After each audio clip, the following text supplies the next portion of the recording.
Европа се разтърсва от поредния корупционен скандал. Белгийските власти нахлуват в офиси, запечатват документи и разпитват ключови фигури. Дали сме на прага на новия корупционен скандал, известен като Катъргейт? Или това е само върхът на айсберга? Операция, продължила месеци. 21 адреса са претърсени.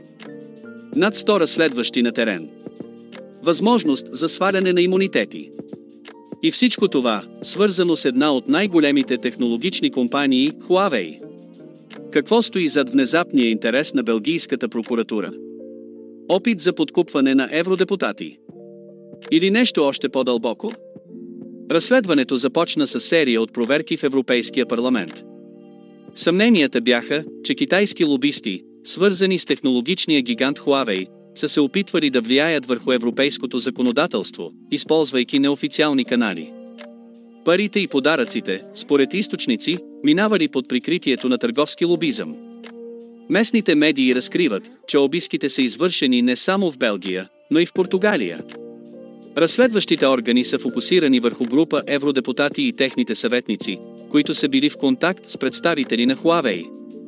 Сред имената се откроява това на Адам Мухтар, дългогодишен служител в Европейския парламент и съосновател на групата Европейски съюз 40, в която участват млади евродепутати.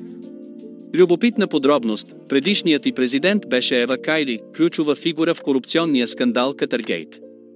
Офисът на Адам Мухтар е бил запечатан, но той отрича всякакви нарушения. Евродепутатът Никола Минчев коментира, че незабавно е прекратил работата с него, докато не се изясни ситуацията. Другият запечатан офис принадлежи на асистенти, работещи за дългогодишния италиански евродепутат Фулвио Емартусиело и неговия съпартиец Марко Фалконе. Но кои още могат да бъдат засегнати? Този случай поставя много въпроси. Дали корупцията в Европейския парламент е по-дълбока, отколкото си представяхме? Или това е само част от една по-голяма игра?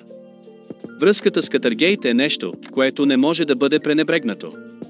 И ако има доказателства за корупция, последиците ще бъдат сериозни. Какво следва? Разследващите органи обмислят искане за сваляне на имунитетите на някои евродепутати. За сега белгийската прокуратура отказва да разкрие пълния списък на разследваните. Но ако обвиненията се потвърдят, това може да е един от най-големите политически трусове в историята на Европейския парламент. Възможно ли е това да е началото на края за нечии политически кариери? Или ще станем свидетели на ново потулване на фактите?